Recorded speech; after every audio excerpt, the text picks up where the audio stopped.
这手机键盘，这大头电脑，这是2009年，我重生了。不然呢？难道你一个320分的2本，要和我这405分的985比未来？赵凯，你确实可以把高考当作成就，把成绩当作改变命运的唯一钥匙。但在真正的规则制定者眼里，你和我本质上没有任何区别。你什么意思？承认自己考砸了很难吗？少在那故弄玄虚，考不上就是考不上。是啊，你考上了，你以为进了985就是人中龙凤，以后飞黄腾达？你会觉得那些大公司会抢着要你，你的起跑线比我高出一大截，对吧？难道不是吗？你还小，这么想很正常。你确实有了更多的选择，去更好的城市，去更好的公司，但本质上我们依旧在一个阶层，因为我们都是参加高考上大学的人，所以没有区别。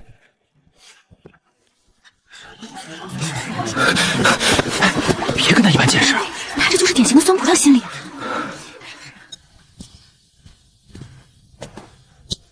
哎呦喂，老林啊，咋翻车了？考的还不如我呢，我不才比你高2分吗？那是以前，刚才我和赵凯说的话，你是一句没听进去？那不是你为了装逼硬撑面子说的吗？傻狗！你才傻狗！照你这么说，难道赵凯去南大和咱们一样？那大家还读个屁的书？其实理论上来说，确实如此。我问你，初中那个转走的张静，你知道他现在在哪儿吗？知道啊，他家有钱，据说去了南外国际部，光自校费都几10万。对，他不需要参加高考，直接申请国外的名校，一样是 QS 前100，甚至比清北排名还高。你知道港澳台联考多少分能上清北吗？多少？400分出头，换算成咱们苏江省的卷子，大概不到300分。啊！我操！真的假的？这就叫选择权，更多的是信息差，是资源。如果你的命运只能被一张试卷定义，没有任何容错率，那你本质上就是没有选择的底层。我好像明白一点了，那你打算咋办？你不复读了？复读没有必要。再说吧，我先回家了。前世我复读考上1本，996到35岁，结果一纸优化，你已被解雇了。见完了。爸，不要走！而赵凯也没好到哪儿去，南大毕业高位接盘楼市，结果和我相差不大。学历高去更大的城市当更高的韭菜，学历低跑外卖当小一点的韭菜。在时代的洪流面前，任何一个风险普通人都难以承受，更别提人生路上全都是坑。这一世，既然带着未来的记忆回来，既然看透了这场游戏的本质，那就换个活法。家里有些安静，明显气氛不对。天气很热，但家里没有开空调。一切的起因应该是班主任王老师刚刚打过电话。320分，在这个家里如同晴天霹雳。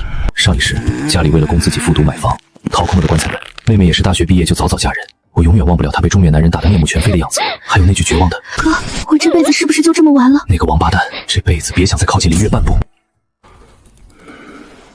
回来了。王老师打电话了，说你没有发挥好。没事的，儿子，不行咱们再复读1年，只要下次正常发挥，你肯定可以。妈，还是熟悉的味道，熟悉的感觉。这几年让你受罪了。爸，烟还是少抽，对不起，让你失望了。你这孩子，考砸了没事儿，爸还能干得动，咱复读，明年我不复读。你这孩子傻了，才320分，你不复读去干什么？你不要有心理压力，我和你爸砸锅卖铁也会供你。妈，我不复读，绝对你不复读，以后工作怎么办？人生就完了。我没和你说过吗？高考是我们这种家庭唯一改变命运的机会。爸妈，你们信我一次，学历没用的，你们那个觉得读书是唯一的路是对的，可是时代在变化，早就不是以前了。这一次我有别的路走，我会把日子过好，比所有人都好。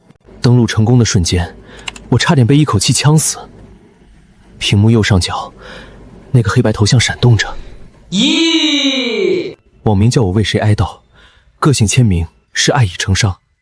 太窒息了，改，马上改。2009年比特币刚诞生，英伟达等机会又太远，远水难解近渴。若不能快速发财，依旧父母早逝，妹妹受苦。这画面也太粗糙了。我是程序员，对于2009年就是降维打击。现在地下城与远视正火爆，可以写脚本搞钱。你先玩。不玩开机子干嘛？别浪费钱。别管，有事儿。程序已完成。好，试试看。启动。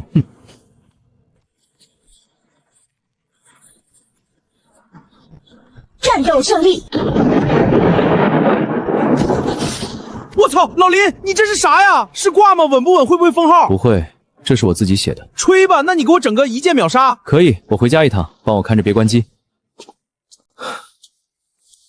爸妈，我有事跟你们商量。咋了？惹祸了？没有，我需要钱。要钱？要钱干什么？要多少2000。？2000？你个孩子，你要这么多钱干啥？我要去学电脑技术，需要买一些资料和硬件设备。学个屁！王林刚喊你去网吧，还想拿我们血汗钱充游戏，看我不揍你！就是啊，儿子，家里本来就紧吧，你这分也没考好，咱能不能懂点事儿？看着激动的父母，我心里很不是滋味，懂他们的恐惧。底层家庭钱就是命，容不得半点差错。可要改变这样的命运，这钱就必须拿到。爸，你坐下。从小到大，我要过这种钱吗？我知道家里难，但我的压岁钱应该够数了。现在我长大了，我想用这笔钱做点事，我保证不是拿去玩。1个月内我会把这笔钱还给你们。如果没有给，我就老老实实听你们的去复读，绝无二话。但现在，你们得信我一次。这真的是一笔不小的开销，只有男人才懂，支撑起一个家有多么的困难。这是家里准备给你妹妹报培训班的钱，一共2000。小袁，我就信你这一回。放心，出门的第一件事，先买个4G 的亲热听 U 盘。2009年的电子产品贵得离谱，咬牙花到了120块。这玩意儿在这个年代都是高科技，代码全靠它才能保存。老林，你可算回来了，我都帮你看着呢，没关机。复制、粘贴、加密、隐藏，做完这一次，我才真真正松了口气。接下来是商业变现，打开了5173，这是当年最大的虚拟物品交易平台，熟练的搜索 DF 金币价格。最后一步还差场地，大厅人多眼杂，容易被举报。充钱还是买水？老板，谈个生意。啥生意？你要买我的网吧呀？我想包个房，那4台机器我全包了。包夜？不，包月，包月。小伙子，4台机器包月可不便宜，一台机子一天算你30，4台就是120，1个月3600。太贵了，我给你2000，包1个月。2000？你打发叫花子呢？2000块是纯利，你不可能全天在线，稳赚的。行，先交钱，别干违法事儿，出事我直接报警。成交，先付1500，3日内即清，违约的话，这钱都给你。行。我整整3天没出房门，在09年鹏腾双核2G 内存的老电脑上盖底层代码，精简特效实现4开。现在这批号平均等级才到达位的2月26，地图是目前性价比最高的天空之城悬空城，脚本效率极高，16开一天轮刷10几分号。为防封号，特意加了拟人化休息时段，运气守恒定律，大规模起号的优势就在这儿。虽然单号爆率低，但架不住基数大，量大必开单。库存总资产2亿金币加繁风机、墨竹手镯，总计1500元左右，这是普通工人1个月的工资了。而这只是开始，出货。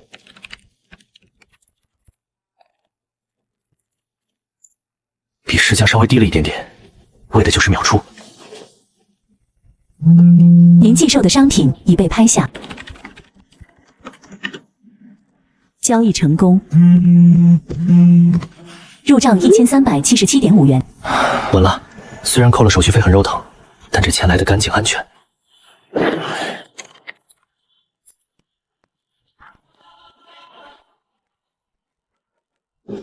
老板，结账。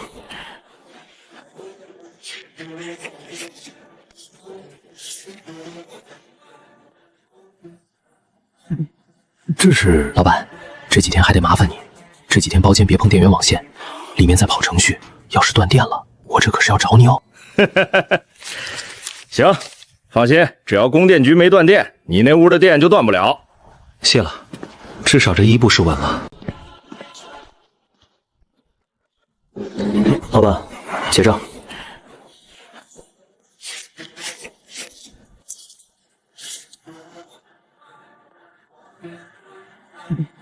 这是老板，这几天还得麻烦你，这几天包间别碰电源网线，里面在跑程序，要是断电了，我这可是要找你哦。行，放心，只要供电局没断电，你那屋的电就断不了。谢了，至少这一步是稳了。早就闻到了熟悉的辣椒炒肉味儿，那是老妈的拿手菜。挂历上被红笔圈起来的，是明天填报志愿的日子。爸妈，我回来了。还知道回来？这2天晚上天天往外跑，说是在王林家住，到底干啥去了？王林他爸搞了台新电脑，我去查查学校资料。行了，老林，回来就行。明天要报志愿了，让他吃顿安生饭。林渊，明天你王老师要是劝你复读，你咋想的？老头子依旧不死心。爸，我说了100遍了，不复读。320分，你能上个啥2本吗？出来之后能做什么？而且你平时分数都在390左右，为啥不听话呢？爸，我有自己的规划，只要是公办的学校，本科就行。至于专业，前世就是计算机专业，我的技术已是超前，何必再学基础？老师都未必如我，我需要的是时间，大量的、自由的，可以用来搞钱的时间。这也是我不复读的原因。高中不上课可不行，可是大学就不同了，谁管你啊？爱上不上。要不是家里人肯定不同意我不上大学，我连大学都懒得读，因为没有意义。我不报计算机了，我不报计算机了。啥？你不是最喜欢捣鼓电脑吗？不学了，没兴趣。我打算就留在京南，我不想去外地。你疯了！留在京南你只能上2本，去外地还有机会读1本。爸，我说了很多次了，学校专业都不重要，我有自己的想法，我会为自己负责。你随你，到时候毕业了找不到工作，别回来哭。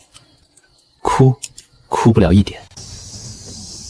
抽空去看看网吧运行的脚本，还好一直没出什么乱子，偶尔出现的问题都解决了，这批号的等级也在稳步提升。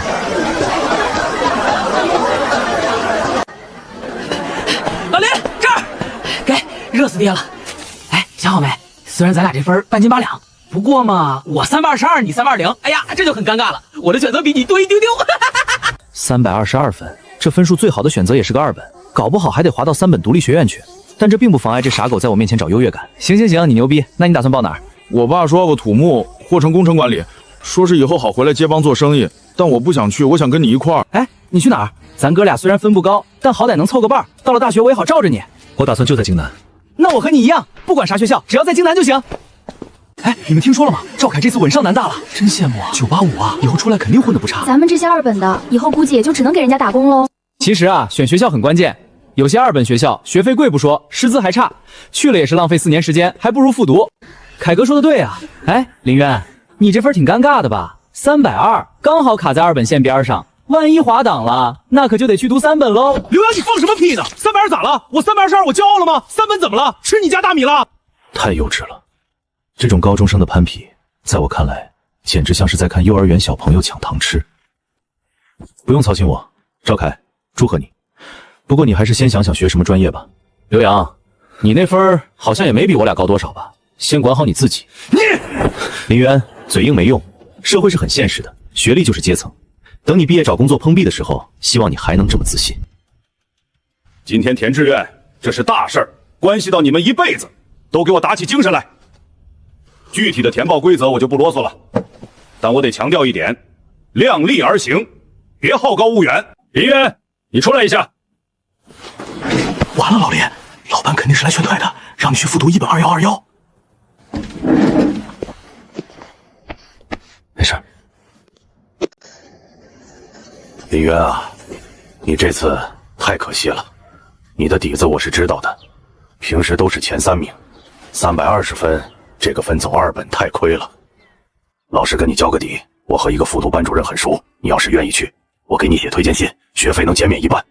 你再拼1年，明年哪怕考不上985，走个211绝对有希望。怎么样？回去跟你爸妈商量商量。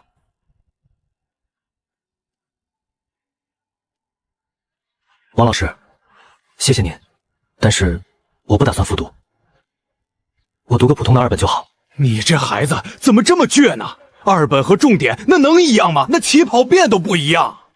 老师，不用再劝我了，我绝不后悔今天的决定。选京南财经红山学院，只因地处仙林大学城，高校云集，美女众多。上一世复读考上南邮，也在仙林，学校里也谈了恋爱，偷吃禁果。如今回想起，依旧是甜的。虽是中年灵魂，可18岁的身体依旧活力充沛，欲望时刻鲜活。哎，老林，你想啥呢？笑得怎么有点淫荡？没想啥，想以后带你飞。你也报这个？报呗，反正你也说了，咱这分也就那样，在哪儿混不是混。对了，这暑假你准备干嘛？我爸让我去店里帮忙，但我琢磨着去网吧再练个小号。别去店里了，帮我干活，给你开工资。真的假的？啥活？只要不是去搬砖，我都行。还记得那天你看到的那个自动刷图的号吗？废话，那走位比我都骚。我搞了个程序，你可以理解为一种高级外挂，能自动刷金币。现在开了4台机器在跑，我一个人盯不过来，你帮我看着，网费我包，1个月再给你1500底薪，干不干？我操，1500！1500对于一个高中生来说绝对是大钱。比如我爸1个月不算加班也就1800。老林，你哪儿弄的挂？这么暴力？买的。这玩意儿不稳定，有时候会卡死，需要人盯着。要是赚了钱，到时候再给你包个大红包。要是赔了，那1500我也照给。干，必须干！爸爸，你放心，我这就去给你当看门狗。没跟死党说实话，不是怕分钱，是怕麻烦。一个 N 级副都搞不动的高中生突然会写外挂，解释不清，他嘴不严还容易惹祸。出了校门，我们直奔天歌网吧。我现在已经是这里的 VIP 顾户了。老板，哎，好，我开了台机子给王林，然后拉着他进了那个神秘的包间。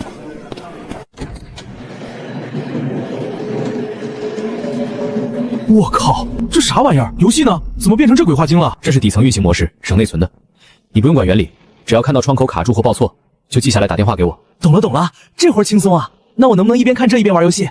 随你。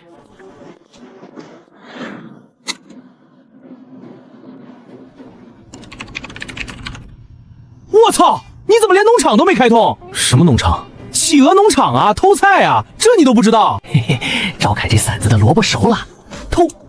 杜聪的茂草也没收，偷。哎呦，班长居然中了红玫瑰，这必须得下手啊！看王林专注的模样，不知道的还以为在电脑里搬针尖金白银。对啊，偷菜！2009年，这可是比 DNF 还要恐怖的全民级游戏。有人定闹钟熬夜，还有人被偷2颗菜吵起来，这是最原始的社交裂变啊！而此时，这个网页游戏的底层代码，在我这个重生者眼里，简直就是裸奔。HTTP 请求毫无加密，本地验证几乎为0，只要抓个包，写个协议模拟器。哎呦我操！老林你干嘛？吓老子一跳！傻狗，你可真是我的福星。啥？你是不是最近压力太大，精神不太正常？别吵，今天吃喝我包了。好嘞，林少爷。对于我来说，简直比喝水还简单。仅仅过了40分钟，一个界面简陋，甚至连 UI 都没有，全是数据代码的程序诞生了。农场管家 V1.0 功能很简单，多账号登录，精确到毫秒的自动偷取、自动除虫除草、自动种菜。最核心的是后台静默运行，不需要打开网页，不占用内存。老板键一按，神不知鬼不觉。哎，傻狗，别点了，你不累啊？别吵！赵凯周子养了条狗，我刚才被咬了一口，亏了300金币，气死爹了。行了，让开，我那朋友给我发了个好东西。朋友？啥朋友？一个黑客朋友，以前网上认识的，专门搞技术的。刚才听说我在玩农场，随手写了个小程序发过来了。这啥病毒啊？土鳖。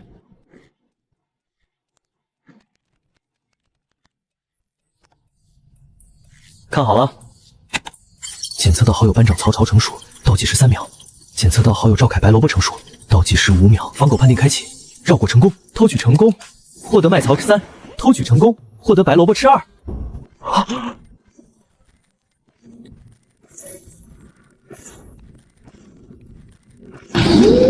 我操！这就偷完了？赵凯的狗没咬你？咬个屁！那狗还在睡觉呢。哥，秦哥，这玩意儿太牛逼了！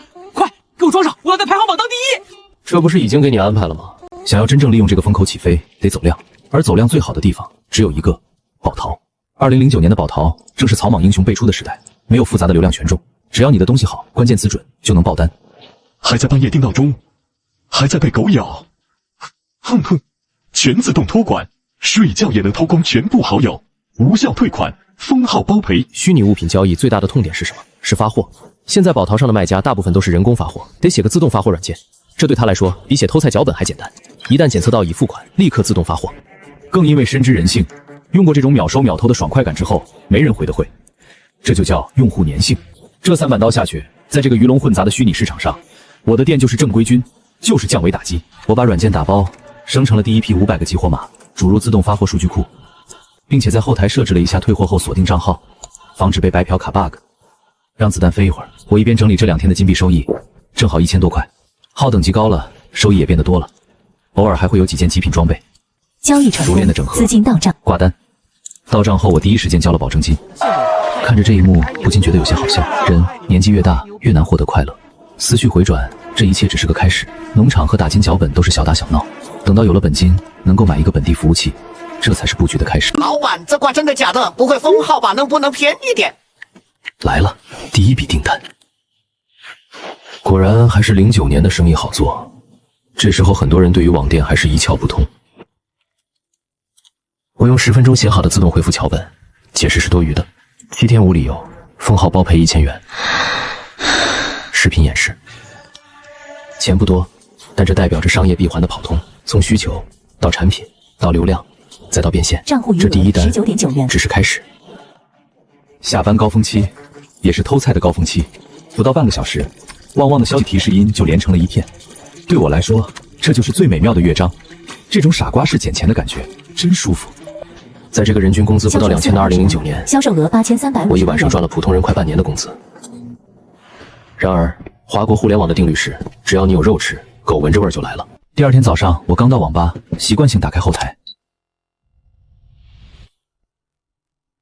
恶意差评，而且是组团来的。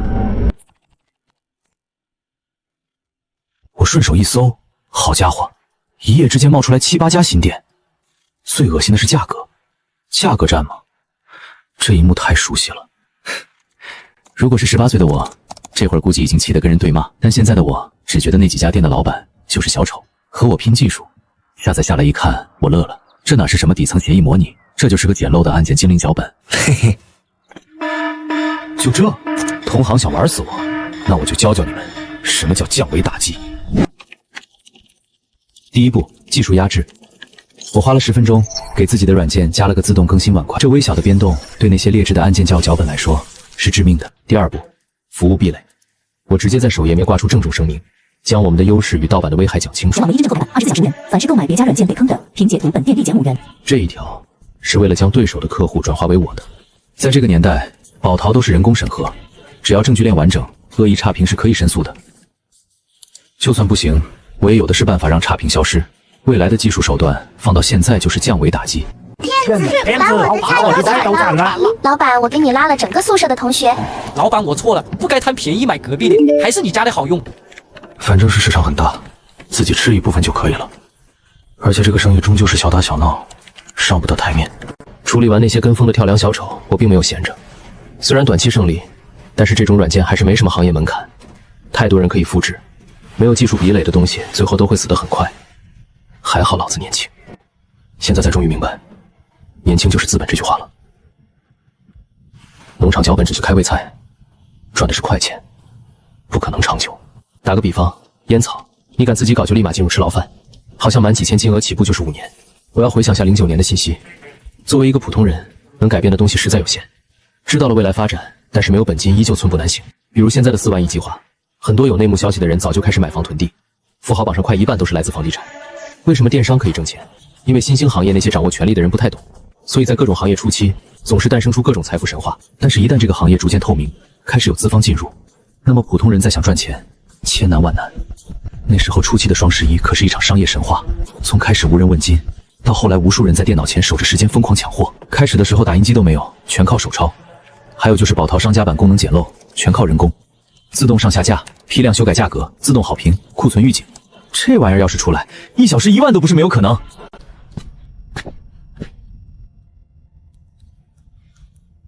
爸妈，我回来了。干什么去了？在网吧查点资料，顺便弄点程序。查资料、弄程序，你骗鬼呢？你看看你现在的样子，眼窝深陷，满眼红血丝，人不人鬼不鬼的。老林，你消消气。你别拉我。320分，本来就考得不好，正是该反思、该努力的时候。你倒好，拿着家里的血汗钱，整天泡在网吧里堕落。爸，我没堕落，我在赚钱。赚钱？你在网吧能赚什么钱？打游戏能赚钱吗？隔壁张婶今天都跟我说了，看见你在天歌网吧进进出出的，还跟老板勾肩搭背。林渊，你才18岁啊，你就想当个混混吗？银行卡有这几天赚的2万多，可以抵父亲1、2年的辛劳，但我没敢说。现在拿出来，他们不会觉得欣慰，只会觉得恐慌。这就是鸿沟。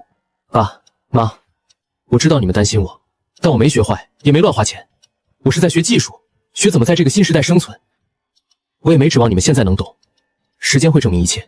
还有，菜凉了，我不饿，先睡了。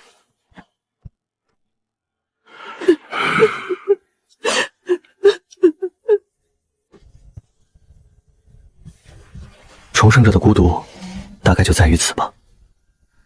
你站在山顶看到了日出，而山脚下的人还以为你在发疯。哥，爸妈回屋睡了，妈让我给你热的。在这个家里，除了那个不可能出生的侄子，林月大概是唯一一个无条件信任他的人。没吓着吧？没，哥，你别生爸的气，他就是怕你走歪路。隔壁大妈那张嘴你也知道，死的都能说成活的。我知道，月月，你也觉得哥在不务正业吗？虽然我不懂你在电脑上啥，但我知道哥你肯定不是去玩。哥，我睡觉了，不管你干啥，别太累了。上一世他太过心软懂事，才被王强的畜生拿捏。王强，这辈子别让我碰见，定饶不了你。原生家庭啊，父母的爱是真实的，但他们的认知局限也是真实的。这种爱有时候沉重的像是一种束缚，必须尽快离开，去大学。只有物理距离的隔绝，才能真正放开手脚。现在的当务之急是护城河。偷菜农场脚本虽然赚了快钱，但那玩意儿本质上就是个客户端外挂。要想做大，要想做 B 端生意，就必须把核心逻辑云端化，得搞个服务器。由于手机过于古老，我也不知道一晚上过去自己的软件到底卖了多少。打开账户一看，好家伙，爆单，整整卖了3000多份，亏好自己准备充足挂了5000单，不然亏大了。看着自己的支付宝余额已经来到了6万多，不禁整个人开始有些恍惚。这钱太好赚了，真他那么容易啊！果然应了那句话，时代成就英雄，风口上猪都会飞。现在我便开始续写昨天未完成的代码，并新始列文档，以淘金者术技术架构。这些都是之前项目组的产品，曾经牛马的经历，此刻反而帮助很大。这才是我擅长的领域。跟代码打交道让我觉得无比轻松，他不争不吵不闹，你给他什么指令，他就给你什么反馈，诚实且忠诚。不知不觉，外面的天从清晨到黄昏。我看了眼时间，晚上5点半，总算最后还是完成了服务端核心验证模块的编写。虽然眼睛酸丧的要命，但精神却异常亢奋。看着门外的车水马龙，这个世界大部分人还在按部就班的生活，而我已经开始改变自己的命运。有了这2天赚的9万多，我终于有资本开始我的初计划了，搞一台本地服务器，让那些想抄袭的人无路可行。今天的目标很明确，戴尔 Power Edge R710。我知道这玩意儿不是给钱就能抱走的，主要是为了定配置交定金。凯哥，这索尼 CS 系列是真漂亮啊，但这价格也太黑了吧，7000多。刘洋，你不懂，索尼卖的是设计和屏。我看过测评，这款虽然显卡是9300MGS， 稍微弱了点，但陈宇又不玩大型游戏，跑跑 PS 和看电影足够了。而且这做工，你摸摸，那是神州能比的吗？这一世还是一样啊。赵凯一直喜欢学习委员陈宇，好像2个人最后还真谈过恋爱，不过最后没有结婚。哟，这不是林渊吗？来看看。林渊，你也买电脑？预算多少？我这2天把诸讲节都跑贴遍了，还是懂一点的，帮你参谋参谋。凯哥，人家林渊考那学校估计也不用什么高配置，要我说，2楼拐角有卖2手的，1000多就能搞定，反正就是挂个 QQ 聊个车，省下的钱还能当生活费。刘洋，别瞎说，林渊，你别往心里去。不过买电脑确实水深，赵凯懂得多，让他帮你把把关也好。社会上恶心的人可比他们过分多了。不用了，我有目标。你有啥目标啊？你预算要是紧，我推荐你买红EO 4736，性价比之王，4000出头。你要是去买神收，虽然便宜，但散热不行，容易白连。哎，林渊，你走错了，那是商用区，卖服务器和工作机的。没走错。买笔记本去隔壁，这儿不零售。老板 ，R710，我要订一台。小伙子，你知道 R710是什么吗？那可是衣架式服务器，不是你们打游戏的台式机。林渊，你别瞎搞！但这玩意儿没有声卡，显卡也是集成的，根本玩不了游戏，而且噪音贼大，跟拖拉机似的。你在宿舍一开机，室友得打死你。而且这东西死贵，没个1-2万下不来。听我的，去买个红欧，实惠。赵凯，谢了，不过我真的需要。我要双路15520，内存插满32G ECC， 硬盘位我要6个，全上300G 的15000转32盘，做 RAID 10。另外，我要加装 H700阵列卡，带1G 缓存的那种。老板，您这配置太高了，主要是这 SAS 硬盘和 H700卡价格可不便宜啊。1520 CS 盘瑞时，这些词拆开他都听过，但组合在一起，完全超出了我对电脑的认知范畴。报个价。老板，这配置太顶了，现在内存和硬盘都在涨价，最低，我是说最低36800，而且这肯定没现货，得从上海总代调，要等3天。多少？36000？疯了吧？买个电脑要36000？林渊，你哪来这么多钱？你抢银行了？林渊，你买这个到底要干嘛？这玩意儿放宿舍根本没法用，而且3万多，你爸妈知道吗？刷卡付全款。好嘞，老板大气。留个电话，地址我过2天发你，货到了直接给我送过去。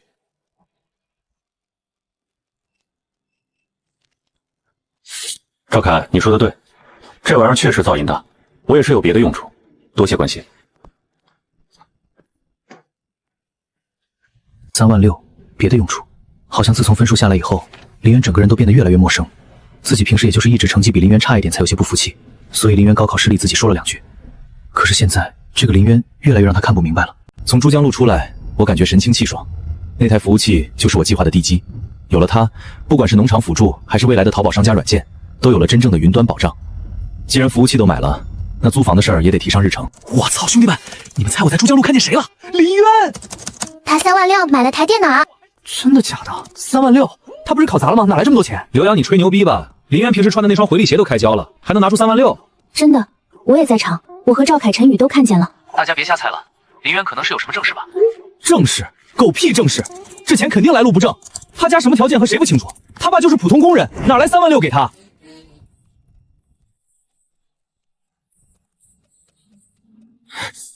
刘洋，你把嘴给我放干净点！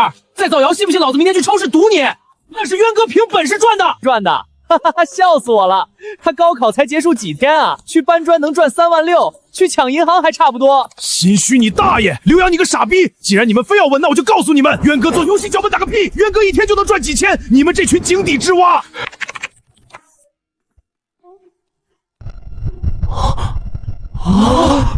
我操！王林，你说真的？林渊还会搞这个？带带我啊！我也想赚钱。哼，是林先生。是我。筛选了。不过林先生，您之前说要看纯写字楼，其实亚星城那边有几套商住两用的公寓。不用，这套原本是个贸易公司，刚搬走。你看这落地窗，这栋楼是物业统一供冷吧？晚上8点以后是不是就停满气了？对，大部分写字楼都这样，为了节能。那不行，我的设备需要24小时恒温运转，晚上停空调，机器会烧坏。接弧线太细，空开也是家用的标准。我后面要加几组大功率设备，这线路带不动。走吧，看下一套。林先生，最后这套有点特殊，这套在走廊尽头，原本是房东打算自己开工作室的，硬装都搞好了，但后来资金链断了，没开成。房东本来想做录音舱还是后期工作室来着，所以电路特意改造过，全是4平方甚至6平方的线，而且这房间呢是独立的大匹数吸顶空调，不受物业控制。隔音、独立空调、强电改造、防电地板，简直就是为了放服务器量身定做的啊！这就定了，您不再考虑价格？价格多少？房东集租这套120平，算下来1个月大概要4500，如果您年付的话，应该能谈到4000。联系房东吧，不年付就4500吧，签合同。好嘞，我这就打电话，您稍等。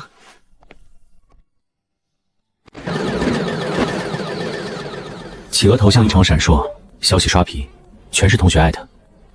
我翻完长记录，才弄清事情原委。以后这种事儿别在群里说，没必要。渊哥，我就是气不过，那个刘洋太恶心了，说你钱来路不正，还说你被包养，我这一冲动就……不过你看，现在他们都闭嘴了，多爽！到底还是年轻，本就与他们不是一路人，以后也没有交集。前世毕业后，即使聚会也是各种攀比，早已让我看淡。行了，这事儿过去了，以后低调点，闷声发大财才是王道。好嘞，都听林少爷的。当年我在班里风光，后面混得差，总被人暗地议论，也就王林真心待我，值得我交心。发完这局，我也没太当回事。我现在的重心都在即将到来的服务器搬迁上。然而，我低估了人性的恶，尤其是刘洋这种小人的恶。第2天上午，我正在网吧给脚本做最后的调试。谁是林渊？我是，有什么事吗？有人举报你利用网络进行非法牟利活动，涉嫌破坏计算机信息系统，跟我们去所里走一趟吧。破坏系统，刘洋，只有他。警官，我只是在玩游戏，是不是玩游戏？跟我们回去调查清楚再说。带走。这事儿没刘洋说的严重，我用的只是案件即兴脚本，不是改数据外挂。09年算灰色地带。你没营业执照，用脚本批量刷游戏币变现，赚得多，确实乱了市场规矩。念你是初犯，而且还是学生，认错态度较好。最终的处理结果下来了，批评教育，没收违法所得，并处以罚款。谢谢您，给您添麻烦了。这波损失惨重，2万多块钱现金全被没收了。元哥，你没事吧？没事，罚款、教育。是不是刘洋？是不是那个王八蛋？老子就知道是他，只有孙子干得出来这种损人不利己的事儿。我现在就去他家弄死他！站住！元哥，这口气你能忍？几万块啊，那可是几万块，就这么没了。这孙子就是见不得你好。没必要，你去打他一顿，然后呢，赔医药费、拘留，让他再报一次警，把你送进去，连高考录取都给你黄了。那怎么办？就这么算了？算了吧，以后注定不会有什么交集。不过王林，这一刻你要记住了，无论何时何地，首先要保护好自己，财不露白，这不是怂，是生存智慧。这个世界上，想看你倒霉的人，远比希望你过得好的人多。刘洋只是第一个，以后我们做大了，会有无数个刘洋。如果每次都用拳头解决，我们早就死在路上了。元哥，对不起，如果不是我在群里装逼发那张图，刘洋也不会。行了，这就当是交学费了，钱没了可以再赚，人没事就行。DNF 这条路算是暂时断了，既然被警方定了性，再大规模搞就是顶风作案，得不偿失。而且网吧那种环境确实太不安全，人多眼杂。看似一夜回到了解放前，这点钱我已经完全不在意了。走，吃饭去。元哥，你还有钱吃饭吗？饿不死。要不我请你。刘洋能封我脚本，却动不了正规软件。农场管家才暴力，场地服务器我全备好。这次挫折反而让我更加警醒，不管在哪里做什么，越少人知道越好。那些赚快钱的灰色路子，丢了就丢了。接下来才是真正的赚钱项目。爸妈，我回。跪下！老林，你别管！慈母多败儿，看看你教出来的好儿子！派出所那是派出所，咱们老林家几辈子清清白白，从来没谁进过那种地方。你倒好，刚高考完就给我进去蹲着了。爸，事情不是你想的那样。还敢顶嘴！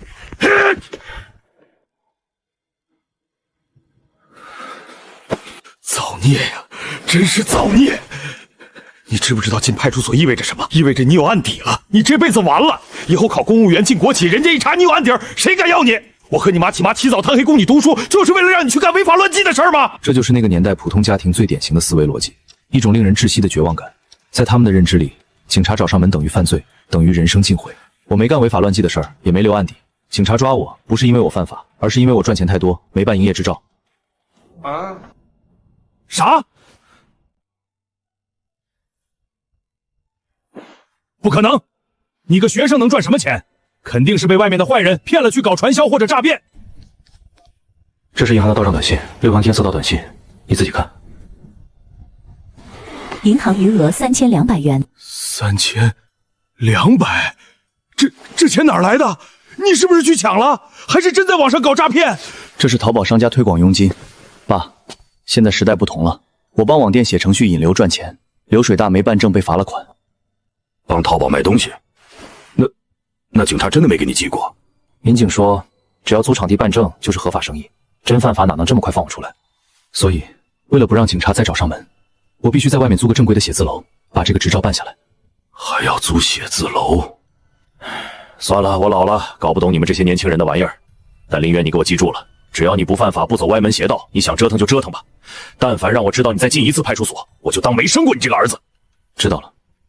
行了行了，孩子刚回来，还没吃饭吧？我去热饭。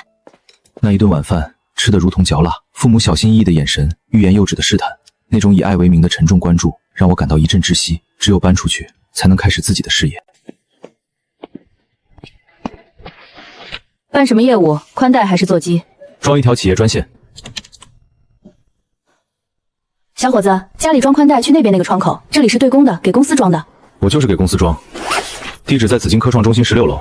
我要一条上下行对等的时髦光纤，固定 IP。在这个家用宽带普遍还是2码4 M 的年代，张口就要上下行对等光纤和固定 IP， 绝对是内行。紫金科创那边资源倒是刚铺过去，不过小伙子，这专线价格可不便宜，出装费加上年费得好几千呢，而且不能按月付。我知道，下午能去装吗？这么急，师傅排单还得加急费我出，我的服务器马上就到，网络必须今天通。行，既然你这么爽快，我去跟机房那边协调一下，争取下午让师傅过去融资。虽然昨晚的危机暂时解除，但兜里的钱也所剩无几。企鹅农场管家被抄袭，流量来得快，去得更快。没有护城河的技术，终究走不长远。接下来就是把失去的10倍、100倍的赚回来。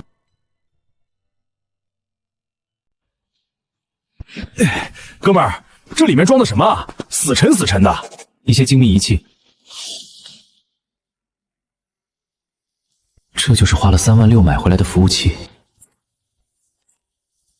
好家伙，感觉比自己都专业。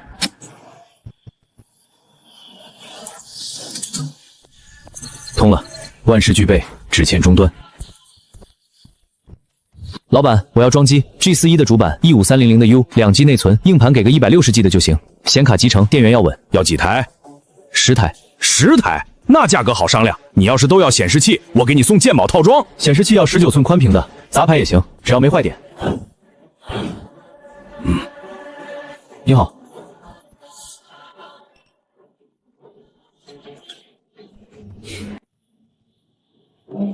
爸妈，这是什么？这是之前问你拿的2000块钱。难道这小子真的在做正事？我说了，我现在做的是正经生意，以后每个月都有。我这几天会在新租的办公室忙，可能回来的晚，甚至不回来睡，你们别担心。办公室弄好了？钱是真真切切的，他态度也缓和了。弄好了，电脑设备今天刚进场，放心吧，我心里有数。不能做违法乱纪的事情。你也长大了，如果遇到解决不了的麻烦，就回来。你爹我不会不管你的，知道了吗？放心吧，爸。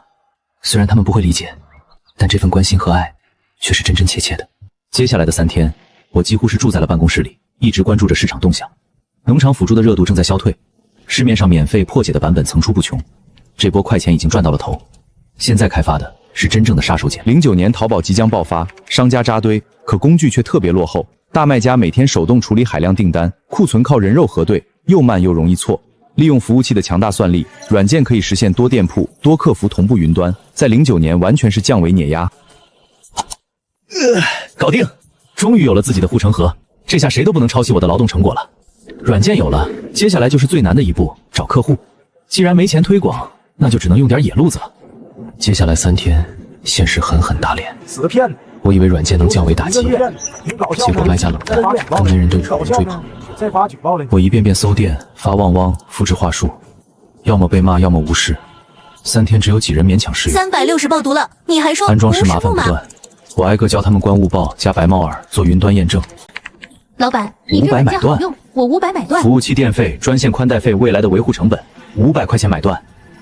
满心以为能爆单，结果无人问津。理念太超前，现实太骨感。步子迈大了，容易扯着蛋，太高估自己，东西太超前，在别人眼里就是可疑收费软件。私聊太掉价，效率低，不做推销了，直接换路子，广撒网。帖子已被删除，涉嫌违规广告。服务器、房租天天烧钱，这周再没起色，下个月生活费都没着落。不，产品没问题，缺的是信任，就差一个帮我背书的人。他试用最积极，问题也最多。昨天还嫌软件界面太简陋不好看。兄弟，你确实有点东西，这2天给我省了一个人工。都说你是骗子，但我想跟你合作一把。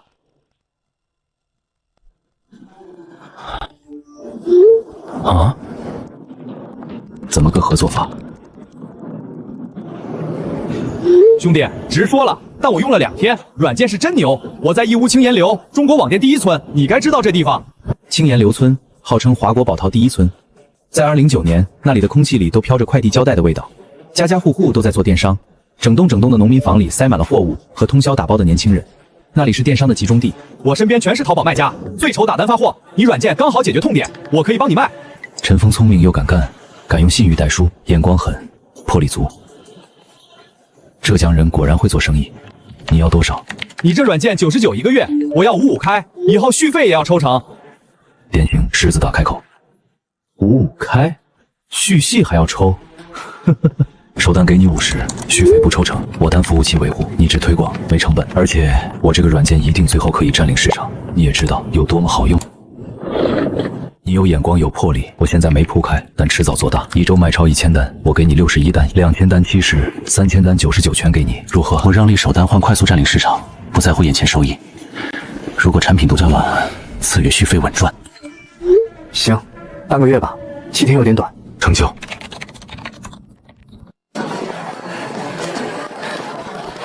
接下来半个月，直接从地狱到天堂。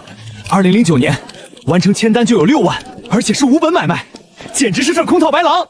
老张，别填你的破快递单了，手不酸啊？来看看这个，我陈峰的人品你还不信？我店都在用，有毒我赔你，99还贵，请小工1月800，软件24小时干活，还能自动上下架，划算爆了。在那个充满江湖气的村子里，新人往往就是一支烟、一顿酒、一句出了事找我。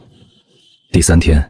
付费新增25人，陈峰尝到甜头，带表弟跑村推销，店都不管了。第1天新增8人，到账几百块，分陈峰一半我也不在乎。如果这点小钱都计较，我就不配当重生者。第3天，后台新增付费用户25个。嘿，老李，你用那个管家吗？太好用了，昨天报单本来要通宵，结果2小时就搞定。真的？那小孩陈峰没骗我？骗个屁！确实好用，反正没有病毒，你也赶紧装一个，每个月能省不少钱。8天时间，付费商家已经突破8家。最重要的是，这800商家都是种子，全网类目都有，口碑正传遍整个电商圈。每天几十人加汪汪咨询，不再骂骗子，都直接问怎么买，活下来了。但是现在用户暴增，服务器压力越来越大，3.6万服务器再强也扛不住裂变，必须立刻加服务器招人。老板再不回，老板怎么不说话？老板怎么不说话？老板怎么不说话？销量天天涨，我却快累死。身兼老板、技术、客服、运维，活累成核动力驴。亲，不好意思，现在系统维护，现在好了。重生本想不当牛马，结果累成狗。终于懂老板为啥喊累，没人啥都自己干，能不累？老子以后赚到钱也要吹牛逼，狠狠的吹。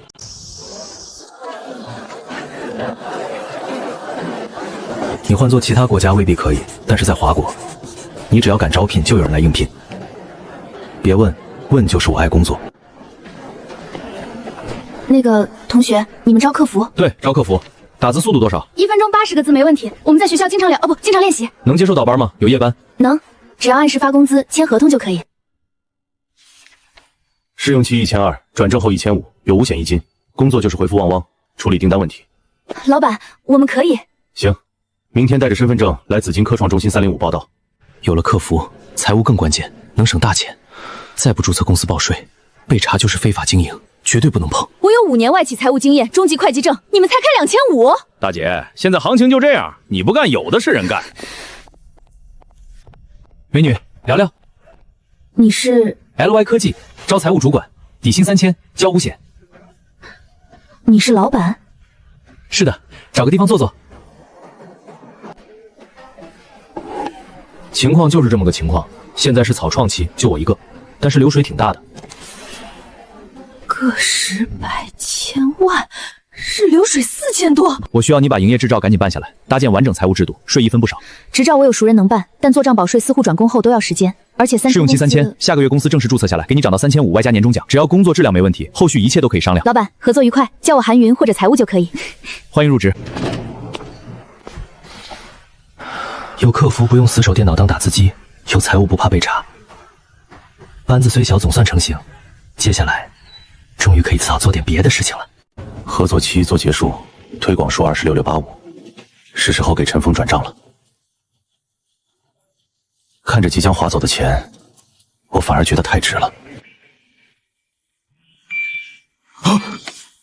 银行到账，真的来了！前面还担心他会赖账。钱到了吧？合作愉快。他会明白，我是一个诚信可靠的合作伙伴，这比什么都重要。到了，兄弟，林总，大气，太大气了！咱们之前的那个约定是不是可以继续？之前的约定到此为止了。试起来了，推车的人就不值钱了。林总，这什么意思？卸磨杀驴？那你的意思，结束？陈老板，不是我过河拆桥，前期高提成只为快速打开市场，现在名气有了，高提成不能长久，再这样我成本扛不住。不是结束，是想和你长期深度合作。我给你新方案，每单提成降成10块，但续费给你分成。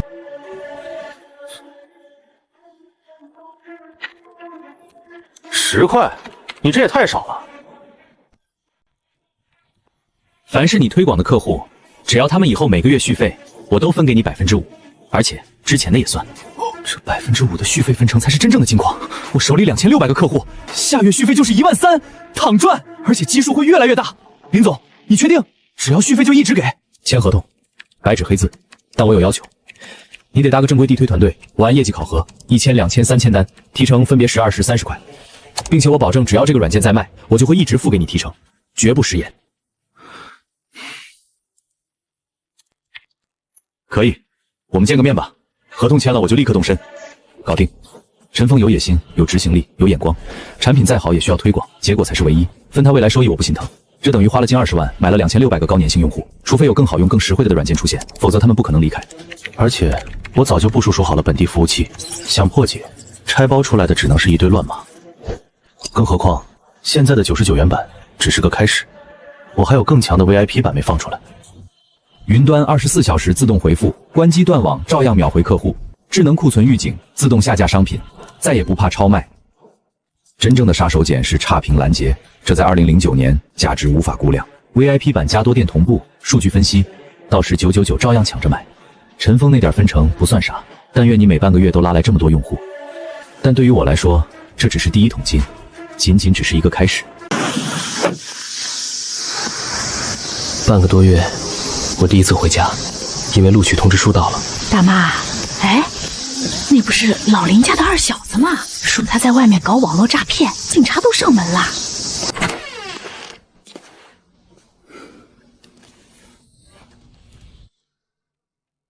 爸妈，我回来了。你还知道回来？天天在外头瞎混啥？不学好不着家，看你还有个人样不？小渊，跟妈说实话，你在外头干啥了？咱家再穷也不碰脏钱，真犯错就趁早自首。在这个信息闭塞的年代，他们对互联网的理解约等于诈骗。津南财经大学2本会计专业，考上大学归好事儿。刘洋说你诈骗，你老实说干啥了？不说清别想上大学。我知道，光靠嘴说是没用的。爸妈，你们看，这是带红章的营业执照，我是公司法人。这2万是交税之后的合法盈利，钱干干净净。他看不懂那些经营防卫，但老一辈人无比相信这个。真的，1个月能赚2万？小渊，你别骗妈，咱厂长1个月才多少钱啊？就是给商家做软件，像给网店装个小工具，现在做的人少，才赚得多。小渊，爸不懂这些高科技，这钱爸替你存着，万一以后出点什么事儿，这钱还得退给人家。这就是代沟，也是现实。公司在紫金科创那边，事情多。我在那边租了房子，而且马上开学了，学校也在那边。你不回来住了？偶尔回来看看。爸，我知道你们担心，但儿子在长大了，有些路得我自己走。现在的房子太小了，我还买不起大房子接你们出去，只能先委屈你们这样凑合一下。行了，我也没吃饭，妈，给弄碗面条吧。我知道爸妈今肯定睡不着，会对着饭吃和对照和钱琢磨半天，还会去问人真假。可我不在乎，日子总会慢慢好起来。办业务，好的，请问需要什么帮助？我需要加一条高速企业专线，必须保证稳定。忙活半天终于办好，1年4万8跟抢似的，可用户破5000，家用宽限扛不住，这钱必须花。刚拿回家的2万，加上这里的4万8，788的开销，钱一下就没了。钱也太不经花了。这小子大白天打电话干嘛？前2天也打过，不过太忙了，我忘记回了。喂，我操，渊哥，你终于接电话了！我还以为你真进去擦缝纫机了。这孙子不知道哪根筋搭错了，这2天一直在群里造谣，说你上次被警察带走是因为搞诈骗，还说你现在失联了，肯定是已经在坐牢了。刘洋，那个之前因为眼红自己打金赚钱，偷偷去派出所举报自己讨同学吗？喂，他说他的，你理他干嘛？我气不过跟他对峙要证据，他竟说我不露面就是证据。以前喊渊哥的人全反了，跟着刘洋一起踩我。渊哥，你快出来说句公道话，别让他乱传，传到你爸妈那就糟了。一听到爸妈，我眼神瞬间冷了。谣言比病毒传的还快，绝不能让家里人受影响。造谣一张嘴辟谣跑断腿，再让刘洋乱传，街坊该说我诈劫被抓，爸妈在厂里根本抬不起头。老一辈最看重名声，家丑不外扬，害怕违法乱纪。听说了，他的孩子那9年来离婚是他的，孩子去劳，社区都侄子戴彩眼镜看人呐。小学同学因父亲坐牢被起外号劳改犯的儿子，最后只能转学，我倒无所谓。但是毕竟此刻父母不是我，不能凡事只考虑自己。行，我知道了，挂了。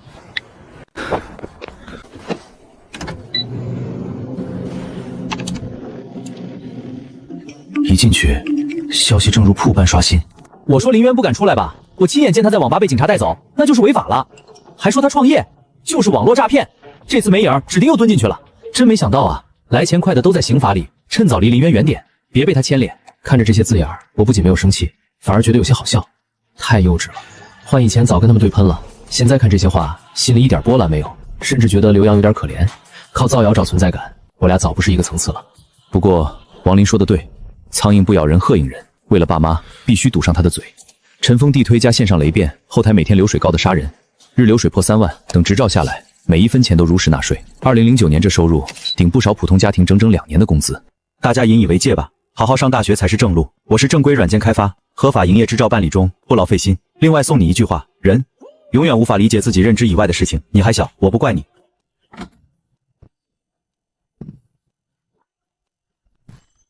才几天就赚5万多，我爸累死累活1月2000，2年才挣这么少。你还小，我不怪你。这不是吵架，是羞辱。他的无视比骂我还难受万倍。卧槽，真的是卖软件赚的。林渊到底干嘛了？真的是卖软件赚的。林渊到底干嘛了？哈哈，爽翻！刚才造谣的人脸疼不疼？渊哥忙着赚大钱，哪有空搭理你们这群井底之蛙？才12天，陈峰比玉晓还猛，把青岩村翻了个遍，连外地都有人来买了。他一人拉了近2000付费用户，光提成就要10几万，钱都在我账上，陈峰却一点不慌。我倘若敢赖账，他一曝光，我这生意就会立马垮掉。就算不垮也是重创，犯不上为小钱毁生意。我们2个人心照不宣，维持着这份微妙平衡。兄弟，还有3天，后台快2000单了，弟兄们都快跑断腿，结账别掉链子啊！放心，钱少不了，先转你5万，剩下的到时候再算。亲，你不用先转，我谈妥到了再跟你说。静候佳音。陈峰野心不小，说是外地朋友，其实是想长期干。没野心的人成不了事，我只要结果，双赢就行。那个，请问这里是 LY 科技吗？是这里，进来吧。以后你们就坐那儿。我就是昨天招聘你们的人，也是这里的老板。啊，你是老板？这也太年轻了吧！人靠衣装，马靠鞍，换18岁早不自在了。我前世送过外卖，这点眼光算啥？根本不在意。坐吧。公司目前就我一人，今天还有个财务一起入职，合同看看没问题就签。底薪1200，转正1500，执照下来就缴5险1金，负责回复客户处理售后，干得好年底有奖金。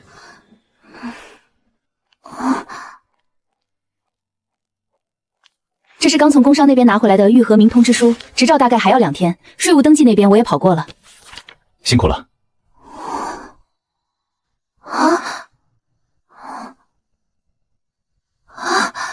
财务，这2位是新来的客服，张雅和刘晓文，你顺便给他们看一下公司流水吧。你们好，我是公司财务韩云。不用担心公司发不出工资，这是昨天的日流水。公司目前的现金流非常健康，甚至可以说比很多几十个人的公司还要健康。个十百千万，老板，我签。签完字就开工，我教你们怎么做，下班一起吃饭。本想请大餐，可资金紧张，要结账还要扩服务器，再赚钱也得省着花。喂，哪位？是 LY 科技的林总吧？我是苏省一联软件的投资部负责人，鄙人姓周。一联软件，这是省内做传统 ERP 软件的大头。不好意思，没空。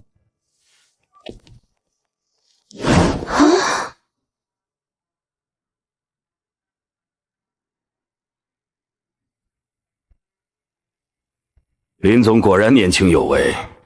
电话里被林总挂了，周某只好不请自来了。我不记得告诉过你地址。营业执照上有。没想到，这么优秀的企业软件居然在这样的办公环境下做出来的。有话直说。爽快。50万，我们要收购 LY 科技100%的股权，包括源代码和所有客户数据。林总，我知道你1个月流水不错，但50万现金对于一个刚毕业的高中生来说，应该是一笔天文数字了。拿着这笔钱买辆好车，甚至买套房，这辈子起点就比别人高了。如果我不卖呢？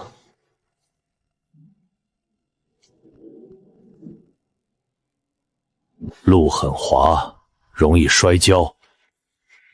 你现在是赚钱，但你有没有想过，你没有背景，没有资质，甚至连个像样的法务团队都没有。在苏省这块地界，做生意是要讲规矩的。你的软件现在是很厉害，可毕竟互联网时代更新换代是很快的，对吧？这个技术又不是什么独家专利，到时候50万都不值了，得不偿失，何必呢？何况万一公司再出点小意外什么的，对吧？周总是吧？50万连我1个月的流水都不止，你想拿这点钱买我的项目，是你傻还是觉得我傻？还有，不用威胁我，你想怎么样，我都奉陪到底。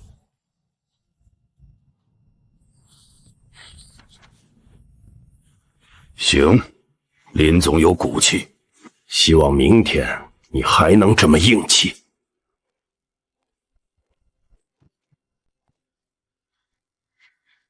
林总，这人是谁啊？看着好像大老板，他说的话……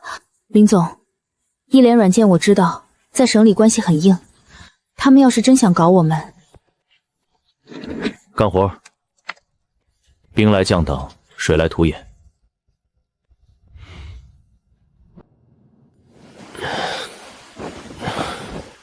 经过昨天的事情，睡觉的时候特意把门从里面反锁，就怕对方玩阴的。谁是负责人？我是。有人举报你们公司涉嫌无证经营，还有偷税漏税以及非法采集用户信息。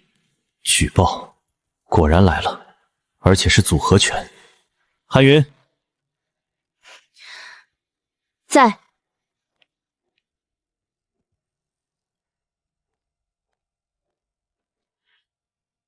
这是执照、税务、代码证，还有所有财务报表，收入全走公账，这是没税证明。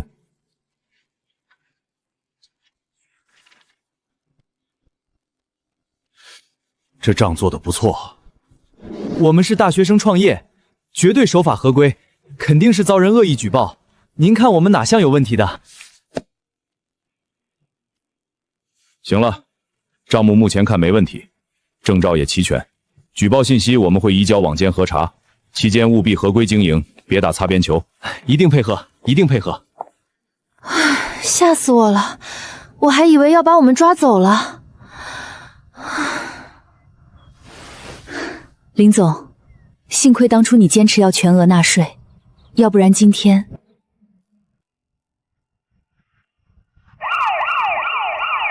周总的算计落空了，这只是开始，他肯定还会出别的阴招，让人防不胜防。